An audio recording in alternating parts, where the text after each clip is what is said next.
بعد یہ 3 اوپر رکھو، یہ ہو گئے اللہ، کیا بن گیا یہ؟ اور ناف کے نیچے ایسے کر کے باندھ لو، اور وہاں پہ دیکھو جہاں تمہارا سجدہ ٹکے گا، ایسے نہیں ہے نیت بند رہا پنکھے گن رہا، ہاں ہاں، اور اگر ذرا سی بات ہو جائے نا تو یہ نماز، مچھر آ جائے نا تو، اور رمضان میں تو یہ عالم ہے پیچھے والی سب دھکا مکی میں ہی رمضان میں، اور اللہ معاف فرمائے نا، بعض حافظ بھی ایسے ہی اس کی بڑی پٹائی ہوگی، ہاں وہ بھی ایسا پڑھتا ہے یاملون تاملون، اللہ اکبر، محلے والے کہتے ہیں ریلے 25 منٹ میں تراویح پڑھا کے رکھ دی، اس ریلے کو اور ساتھ میں تمہیں بھی اتنا مارا ہے کہ ٹھیک ہو جاؤ گے۔ ایسا قرآن پڑھنا سننا دونوں ناجائز و حرام، اگر ہمت نہیں ہے تو خالی صورتوں سے سنو، ایک سپارہ سنو، آدھا سنو، پاؤ سنو، اچھے سے پڑھو اور اچھے سے سنو، اور اگر کوئی حضر میں پڑھنے لگا نا صحیح سے تو 3 تراویحوں کے بعد اس کے مقتدی آدھے رہ جاتے ہیں، آدھے کہتے ہیں یار تھکا ہوا امام آ گیا آپ کے، بہت ٹائم لگ رہا ہے، تھکا ہوا بتائیں، جو تمہاری نماز صحیح ہو رہی ہے وہ تھکا ہوا ہے، اور جو ہرن کی طرح کود رہا نا اس کی بھی نہیں ہو رہی ہے، تمہاری بھی والا یہ ہے، دیکھو آپ ادھر ریل ہے، ریل چلا دے ریل، سننے والا کان لگاتے لگاتے تھک گیا، اس کی سمجھ میں ہی نہیں آ رہی ہے، شروع تو تبارک الذی پتہ چلی اور بعد میں پتہ ہی نہیں کہاں پہنچائی، اور 20 رکعتیں 20 منٹ میں۔ میرے بیٹے کی ایک رمضان میں طبیعت سید مصطفیٰ سے ہو گئی، تو وہ پی کے کھنا کے وہاں رمضان کا تھا، تو میں بھی وہ جو مسجد ہے نا جو بھالی بلی مقتدر کو سنی تھا، میں نے چلا گیا، 16واں سپارہ پڑھ رہا تھا وہ، تو اس نے قال علم اللہ کا اتنا تو سمجھ میں آیا میرے، اس کے بعد پتہ نہیں چاہ رہے، میں نے کہا اس نے برباد 2 رکعتیں پڑھ کے میں تو ہٹ گیا، میں نے کہا یہ تو برباد کر رہا، 2 رکعتیں پڑھ کے ہٹ گیا۔ پھر جب دن میں ظہر پڑھنے گیا میں نے امام کو تلاشا، میں نے کہا امام صاحب کہاں ہیں؟ اچھا رمضان میں وہ سمجھے نا کوئی مسافہ کرنے والے ہوں گے، یہ ایسا بھی ہوتا ہے، میں نے کہا امام صاحب کہاں ہیں؟ 2-4 لوگ اور آ گئے، میں نے کہا آپ لوگ جاؤ امام صاحب سے مجھے کچھ تھوڑی ضروری بات کرنی ہے، بولے ٹھیک ہے، میں لے گیا، میں نے کہا امام صاحب کب تک دھوکہ دو گے؟ میں نے کہا رات تم نے 16واں سپارہ شروع کی اور پھر تم وَإِذْ قَالَ رَبُّكَ لِلْمَلَائِكَةِ إِنِّي جَاعِلٌ فِي الْأَرْضِ خلیفہ پڑھ کے پھر تم قَالَ رَبِّ اشْرَحْ لِي صَدْرِی پہ پہنچے تھے۔ میں نے کہا پہلی رکعت میں تمہارا یہ حال تھا، تم یار کس کو دھوکہ دے رہے ہو؟ پارا یاد کر لیتے، یاد نہیں ہے تو کیوں سنا رہے ہو؟ الم ترى کیف سے پڑھا؟ بولے آپ کا کیا نام ہے؟ تو کہیں نام بتانا پڑتا نا پورا، میں نے کہا سید مقیم الرحمن کا نام، بولے ہاں، میں نے کہا وہ یہی گناہ گار ہے، تو بولے وہ حضور وہ ایسا تھا نا پارا یاد کرنے کا موقع نہیں ملا تھا، تو میں نے کہا تو اللہ کو دھوکہ دے رہا ہے؟ سوچنے کی بات، اور تم لوگ خوش ہوتے ہو، تم لوگ خوش، گرمی پڑ جائے نا تو اتنے کولر چلائیں گے، اتنے پنکھے چلائیں گے، ویسے قرآن سننے جا رہے ہیں مسجد میں، ایک کو کھانسی آ جائے پھر تو سب کوئی کھرا ہو جائے، ایک بس تو 2-4 کر یہ چل رہی ہے مسجد میں، کوئی سمجھانے والا نہیں۔ چلو اللہ تعالیٰ مجھے بھی عمل کی توفیق عطا فرمائے، آپ کو بھی۔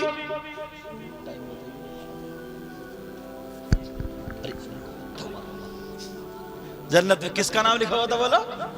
زبیدہ کا نام۔ تو انہوں نے کہا یہ زبیدہ کون ہے؟ کہا یہ خلیفہ ہارون رشید کی بیوی ہے۔ کہا ان کا مکان؟ کہا انہوں نے بیلول دانا سے 10 روپے میں خریدا۔ اللہ اللہ بولے چلو ہم بھی تو چل گئے اپنی بیوی کا مکان دیکھ لے۔ جیسے ہی اندر کو چلے فرشتوں نے روک لیا، کہا مت روکو، میری بیوی ہے، میں ان کا شوہر ہوں۔ کہا وہ دنیائی پر ہے، یہ مکان زبیدہ کے نام۔ اتنے میں آنکھ کھل گئی، جب آنکھ کھلی وہ پچھتائے، بولے یار بہت برا رہا میں، آدمیوں کو لگا دیا کہ ڈھونڈو کہاں ہے بہلول دانا۔ اب جب دیکھا تو بہلول دانا دریا دجلہ کے اس پار مکان بنا بنا کے بیچ رہے۔ خلیفہ ہارون رشید ادھر ہی پہنچ گئے، کہا بہلول دانا کیا کر رہے ہو؟ کہا صاحب مکان بیچ رہے ہو جنت میں۔ کہا کتنے میں؟ بہلول دانا بولے آدھی بادشاہت میں۔ کتنے بولو؟ بولے کیا جی ایک ہی رات میں اتنی مہنگائی؟ کل تو تم 10 روپے کا بیچ رہے تھے۔ تو بہلول دانا بولے بادشاہ صاحب کل بغیر دیکھے گا سودا تھا، آج دیکھے گا سودا ہے۔ ارے سبحان اللہ بولو نا یار، آج دیکھ کے آئے، رات دیکھ لیا۔ اللہ والوں کی شان، کس کی شان بولو؟ اللہ۔ امام غزالی کے بارے میں جب اس دور میں علم تصوف اگر پڑھے گا تو امام غزالی کی کتابیں پڑھنا ضروری ہوں گی۔ احیاء العلوم شریف، مکاشفۃ القلوب، کشف المحجوب، کتابیں پڑھتے چلے جائیں۔ آپ پڑھا کرو ان کتابوں کو، ایسی چیزیں ملتی ہیں۔ یہ چھوٹے سے بچے تھے تقریباً 6 سال کے آس پاس، تو ایک عالم صاحب تھے برابر میں بغداد کو ادھر ایک بستی جس کا نام غزالہ تھا۔ اس بستی کا کیا نام تھا؟ غزالہ۔ وہ اپنے گھوڑے پہ سوار ہو کر کے ایک کے بچوں کو پڑھانے جاتے تھے۔ یہ بچہ روزانہ کھڑے ہو کر کے دیکھتا تھا۔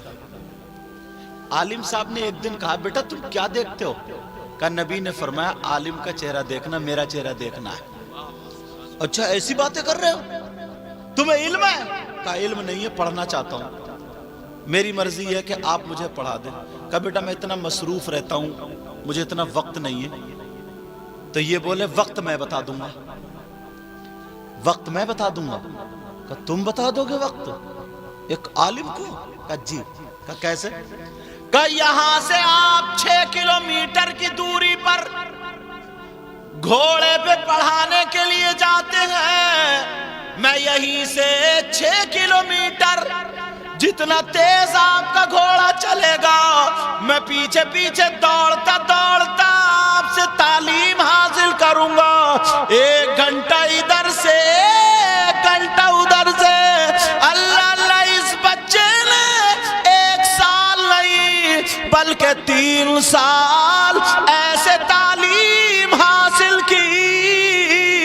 اس تعلیم حاصل کرنے والے بچے کا نام حجت الاسلام امام محمد غزالی ہے۔ ان کا معاملہ یہ تھا، بڑے زرق برق رہتے تھے شروع میں، تو ان کے صدری میں نا، اچھا باتیں سمجھ میں آ رہی ہیں؟ ختم کر دوں؟ ہاں تو کچھ لوگ اٹھ کے جا رہے ہیں، تو مجھے ایسا لگا اب وہ بچے جا رہے ہیں، ان بچوں کو کیا پسند آتا نا، انہیں کوداؤ کودو۔ بیٹا اچھی بات ہے، سب چیز اچھی ہوتی ہے، دین اور اسلام کی خاطر نا تم جو ہو ہماری فصل ہو، فصل۔ یہ بچے کیا فصل ہیں، فصل۔ انہیں جیسے تم اپنی فصل کی رکھوالی کرتے ہو نا کہ دھان میں کیڑا نہ پڑ جائے، یا کیا کیا فصل ہوتی ہے تم مجھ سے زیادہ جانتے ہو، کب پانی دینا ہے اسے، کب اس کی گھاس نکالنی ہے، کب اسے کاٹنا ہے، کب یہ ہمارے فائدے کے لیے ہوگا، اس کو کون سی بیماری۔ ایسے ہی یہ اولاد جو ہے نا یہ فصل ہے، اسے یہ دیکھا کرو کہ شیطان کا انہیں گھن نہ لگ جائے، انہیں کسی طریقے کے خبیث برائی کا کیڑا نہ لگ جائے، انہیں دیکھا کرو فیشن پرستی اور یہودیت کی بیماری نہ لگ جائے۔ مگر تم دیکھتے ہو ابا جو ہے نا، ابا اتنا سیدھا ہے بیچارہ، اتنا بھولا ہے، مگر سیدھا صرف اسی بات میں، ویسے بھولا نہیں ہے، ویسے بہت مینڈی کاٹی ہے انہیں۔ اتنی مینڈک کاٹی ہیں، اتنی مینڈک کاٹی، بھینسی اپنی پل رہی ہے اور برسین حاجی جی کا کٹ رہا. یہ نیت ہے. بی بی 4 بجے سے اٹھا دیتی ہے، کہتی ہے بھینس بول رہی ہے اگولا کیوں نہیں لے کے آتے؟ تو یہ 4 بجے بیچ گنے کے کھیت میں سے اگولا اتار کے کٹی جلدی سے کاٹ کوٹ کے بھینس کے پیٹ میں، دودھ خود پی رہا. جانوروں تک کو حلال نہیں کھلا رہا، چوری کا کھلا رہا. چارہ، چارے کو کیا بولتے ہیں دیہاتی زبان میں؟ گوت. اچھا اللہ آپ کا بھلا کرے. مطلب وہ بھی گوت بھی چوری کا کھلا رہا، چوری کا. اب صبح کو حاجی جی سے کہہ رہے حاجی جی تمہارا برسین بڑھ نہیں رہا. اب جب تو بڑھنے دے تبھی تو بڑھے گا.